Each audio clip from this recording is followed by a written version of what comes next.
အားလုံးပဲမင်္ဂလာပါဒီနေ့ကတော့ဒီချင်းနဲ့ပတ်သက်ပြီးပေါ့နော်လက်ရှိမှာလိုမျိုးအရင်အဆင်မပြေနေတဲ့သူတွေအတွက်ကြည့်ပေးခြင်းစိတ်လေးပေါက်လာလို့ပေါ့နော်ဘာလို့ကြည့်ပေးမလဲဆိုတော့ဒီကို့မှာပေါ့နော်ဒီ situation ရှစ်လိုမျိုးပဲဖြစ်ဖြစ်သို့မဟုတ်လို့ရှိရင်ပေါ့နော်တခြားတနည်းနည်းနဲ့ပဲဖြစ်ဖြစ်သူနဲ့ကိုယ်နဲ့ကြာမှာ connection ရှိပြီးတော့သူကပေါ့နော်အဲ့လိုမျိုး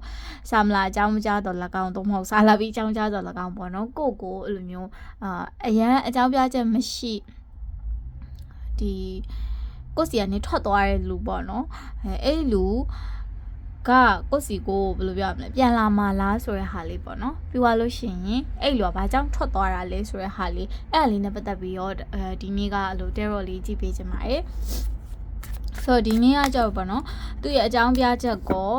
ပြန်လာမှလားဆိုတော့ကြည့်ရမှာဖြစ်တဲ့ကြောင့်နည်းနည်းလေးတော့ရှိပါမယ်ဖိုင်းကလည်း1ရယ်2ရယ်ဆိုပြီးတော့နှစ်ခုပဲရှိပါမယ်ပေါ့နော်ဖိုင်းရဲ့အခါမှာကိုကသူ့နာမည်လေးကိုစဉ်းစားပြီးတော့ကိုယ်စိတ်ထဲမှာစဉ်းစားပြီးတော့ပေါ့နော်ဖိုင်လေးကိုရွေးချယ်ပေးပါနံပါတ်ကိုလည်းကိုကပေါ့နော်ဒီကြိုက်တဲ့နံပါတ်တစ်ခုကိုပဲရွေးပေးပါသို့မဟုတ်လို့ရှိရင်လည်းဒီမှာကတ်လေးနှစ်ခုချပေးထားမှာပေါ့နော်ကြိုက်တဲ့ကတ်လေးကိုရွေးချယ်လို့လည်းရပါတယ်ဒါမှမဟုတ်လို့ရှိရင်ကိုအနီးနားမှာပေါ့နော်နာရီကိုပဲကြည့်ကြည့်ဒိတ်ကိုပဲကြည့်ကြည့်အဲ့လိုမျိုးအရင်ဆုံးတွေးမိရဲ့ကနန်းပေါ့နော်1 or 2အဲ့ဒါလေးကိုရွေးချယ်ပြီးတော့လည်းကြည့်လို့ရပါတယ်ဆိုတော့အဲ့ဒါလည်းပတ်သက်ပြီးတော့ဒါ terror လေးကြည့်ပေးမှာဖြစ်ပါတယ်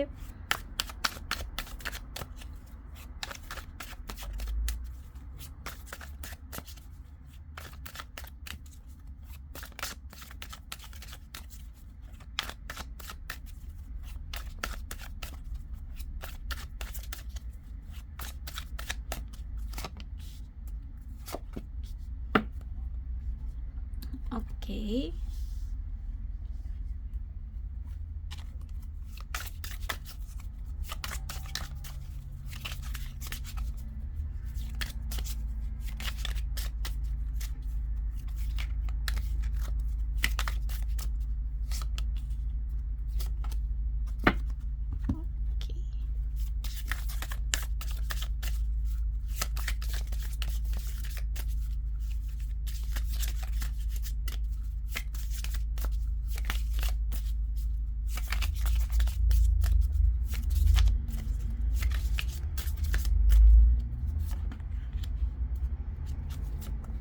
Okay ပါဆိုတော့ဒီဟာလေးကဖိုင်1ဖြစ်မယ်ပေါ့နော်တစ်ချက်အကုန်လုံးမြင်ဒါလေးကဖိုင်1ဖြစ်ပါမယ်အဲဒါလေးကတော့ဖိုင်2ဖြစ်ပါမယ်ဆိုတော့1 and 2ပေါ့နော်ဆိုတော့ကိုကြိုက်နှစ်တက်တဲ့နံပါတ်လေးရွေးချယ်လို့ရပါတယ်ဒီဟာ1ဖြစ်ပါမယ်ဒီဟာ2ဖြစ်ပါမယ်ပေါ့နော် Okayဆိုတော့ဖိုင်1သမားလေးတွေအတွက်အရင်သွားခြင်းနဲ့ပေါ့နော်ဖိုင်1သမားလေးတွေအတွက်ဒီကိုအဲ့လိုမျိုးပြတ်သွားတဲ့လူကပေါ့နော်။ဘာကြောင့်ပြတ်သွားတယ်လဲဆိုတာပေါ့နော်။ဘာကြောင့်ပြတ်သွားတယ်လဲဆိုတော့လေဒီတစ်ဖက်လူကပေါ့နော်။ဒီကိုနဲ့ relationship မှာရှိနေတာကသူ့အတွက်နည်းနည်းပေါ့နော်။သူလွတ်လပ်သွားလို့မရဘူး။လွတ်လပ်မှုတိတ်မရှိဘူးဆိုရခံစားချက်မျိုးပေါ့နော်။ပြီးသွားလို့ရှိရင်ကိုနဲ့ relationship ကြားမှာပေါ့နော်။ဒီဘဝသမားလေးတွေအတွက်ဒီတစ်ဖက်လူနဲ့ကိုနဲ့ကြားက relationship ကနည်းနည်းလေးအဲ့လိုမျိုးဒီ romance ဆန်တဲ့ဘက်ထက်ပေါ့နော်ဘဝအကြောင်းဘဝနဲ့ပတ်သက်ပြီးတော့ပေါ့နော်ရှေ့ဆက်တဲ့ဟာမျိုးအဲ့လိုမျိုးနဲ့ပတ်သက်တဲ့ connection မျိုးဖြစ်လိမ့်မယ်ပေါ့နော်အထူးသဖြင့်ပေါ့နော်ဘယ်လိုပြောရမလဲဒီပေါ့ပါမဟုတ်ဘဲနဲ့လေးနက် commitment ရှိနေပေါ့နော်တွားရတဲ့ relationship မျိုးဖြစ်တဲ့ပုံစံမျိုးလေးမှာတွေ့ရတယ်အဲ့တော့ကြောင့်ပေါ့နော်တစ်ဖက်လူကကြတော့တကယ်ကအဲ့လိုမျိုးမသွားချင်ဘူးပေါ့နော်ပြောရမယ်ဆိုရှင်တစ်ဖက်လူပေါ့ပါလေးပဲသွားချင်တာပြီးသွားလို့ရှိရင်သူလိုချင်တဲ့ relationship type ဖြစ်မနေဘူးကိုယ့်စီမှာပေါ့နော်ကိုယ့်စီက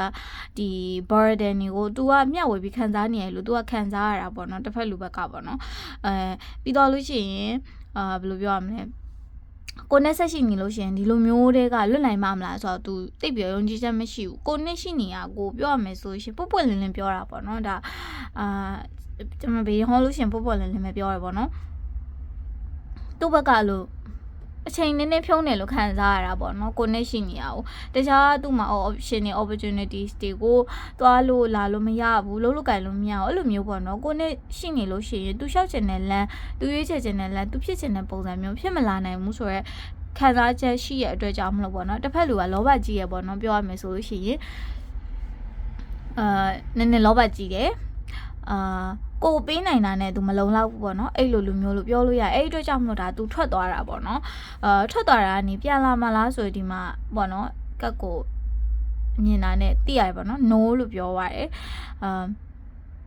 dark horizon မှာနော် the outcome leads to loss step back ဆိုတော့ဆုံးရှုံးရမယ့်ဟာပေါ့နော် loss ကဖြစ်လာမယ့်ဟာပဲအဲ့အတွက်ကြောင့်မလို့သူကပြန်လာမှာမဟုတ်ဘူးဒီလူကကိုယ့်ဘဝထဲမှာဘယ်လိုပြောရမလဲရှိတဲ့လူလည်းမဟုတ်ဘူးကိုပိုင်ဆိုင်ရမယ့်လူလည်းမဟုတ်ဘူး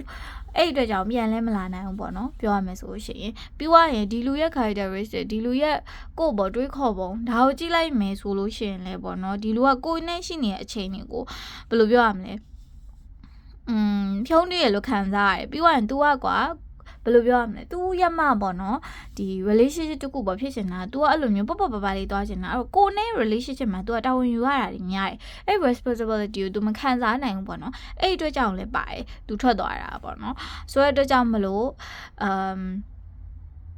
तू ကပြန်လာဖို့မရှိဘူးပိုင်းဝမ်းသမားလေးတွေတော့ပေါ့နော်ပွင့်လင်းပြောရရင် move on တင်ပြီဒီလူကကိုနဲ့ကိုပေါ်မှာဒီလိုမျိုးခံစားချက်ရှိပြီးတော့ပေါ့နော်ကိုနဲ့ relationship ကိုrespect မပေးရလူဖြစ်တဲ့အတွက်ကြောင့်မလို့ဆက်ပြီးတော့လည်းမဆောင်သင့်ဘူးလို့တော့ကိုယ့်ဘက်ကတော့အကြံဉာဏ်ပေးချင်တယ်ပေါ့နော်ဆိုတော့ तू ပြန်လာဖို့ chance မရှိဘူးပေါ့နော်အဲ့လိုပဲပြောချင်ပါတယ်ဒါပိုင်းဝမ်းသမားလေးတွေတော့ပါဆိုတော့ဖိုင်ထူသမားလေးတော့ပေါ့နော်ဖိုင်ထူသမားလေးတော့တစ်ဖက်လိုဘာလို့ထွက်သွားတာလဲပေါ့နော်မလေး frame နဲ့စောင်းနေဖိုင်ထူသမားတွေတစ်ဖက်လိုဘာလို့ထွက်သွားတာလဲဆိုတာကိုကြည့်လိုက်လို့ရှိရင်တစ်ဖက်လိုကလေအဲ့လိုမျိုးသူကပြောရမယ်ဆိုလို့ရှိရင်အဲ့လိုမျိုးတိတ်ပြီးတော့ကိုနဲ့energy level မတူတဲ့သူကသိလားကိုကအရင် active ဖြစ်ရင်တစ်ဖက်လူကအရင်အေးပြီးအဲ့လိုမျိုးပြောရရင်ကွာမတူတဲ့လူတွေရှိရလေတချို့လူတွေကဘာဘယ်လိုပြောရမလဲပေါင်းဆက်လို့မရရေးနဲ့စီလိုမျိုးပဲတကယ်ကကိုနဲ့သူနဲ့ relationship ကအဲ့လိုမျိုးဖြစ်နေတာပေါ့နော်ပေါင်းဆက်လို့မရတဲ့ရေးနဲ့စီဖြစ်နေတာကိုစီမှာရှိနေလို့ရှိရင် तू ကအဲ့လိုမျိုးလိုက်ညှိရတယ်ကွာကိုနဲ့ပတ်သက်ပြီးကိုရဲ့ character ကိုရဲ့မှာပုံစံအဲ့ဒါနဲ့ तू လိုက်ပြီးတော့ပေါ့နော်ညှိရတယ်ပြီးသွားလို့ရှိရင်အဲ့လိုညှိရတဲ့အတွက်ကြောင့်မလို့ပေါ့နော်သူကသူ့ကိုယ်သူပေါ့နော်ဗာလဲဘယ်လိုပြောရမလဲသူ့ကိုယ်သူတီးရှိနေလို့တိတ်ပြောမခံစားဘူးပေါ့နော်သူ့ကိုယ်သူအဲ့လိုမျိုး 100% fully enjoy မဖြစ်တဲ့ပုံစံမျိုးလေးမှာမြင်ရတယ်ပေါ့နော်အဲ့အတွက်ကြောင့်သူကဒီလိုမျိုးပေါ့နော်ကွဲကွာလိုက်တာကနှစ်ယောက်လုံးအတွက်မှန်ကန်တဲ့ဆုံးဖြတ်ချက်လို့သူမြင်နေပေါ့နော်ပြောရရင်နှစ်ယောက်လုံးသူ့ဘက်ကပေါ့နော်သူတယောက်တည်းတည်းမဟုတ်ဘူးကိုယ့်ဘက်ကလည်းအဲ့လိုမျိုးလိုက်ညှိရတယ်လိုက်ပြီးတော့သူနဲ့ပတ်သက်ပြီးတော့ပေါ့နော်ပြုပြင်ရတယ်အဲ့လိုမျိုးလေးမြင်ရတယ်ပေါ့နော်အဲ့အတွက်ကြောင့်မလို့ तू ကနှစ်ဖက်လုံးကဒီလိုလုံးမှဒီလိုမျိုးပေါ့နော်နှစ်ဖက်လုံးအတွက်ကောင်းမွန်တဲ့ရဖြစ်လာမယ်ဆိုတာမျိုး तू ယုံကြည်တယ်ပေါ့နော်အဲ့အတွက်ကြောင့်မလို့ထွက်သွားတာပေါ့နော်ပြီးတော့လို့ရှိရင်ဘယ်လိုပြောရမလဲဒီပင်မနဲ့ကွာတယောက်ယောက်နဲ့လိုက်ပြီးတော့ပြင်ယူရတာပင်မနဲ့အဲ့ပင်မမှုတောင်ကိုလည်းတိတ်မခံစားနိုင်တာမျိုးမြင်ရတယ်ပေါ့နော်ဒါကကြတော့ဘယ်လိုပြောရမလဲဒီတစ်ဖက်လူကအဲ့လိုမျိုးကိုယ်မချစ်တာပါညာထက်အဲ့လိုမျိုးလူချင်းမတိုက်ဆိုင်တော့တာပေါ့နော်ဘလို့မှလမ်းတစ်ခုတည်းအတူတူသွားလို့မရတော့တဲ့လူလို့ခံစားရတာပေါ့နော်လူချင်းမတိုက်ဆိုင်တော့တာဘလို့မှညှိယူလို့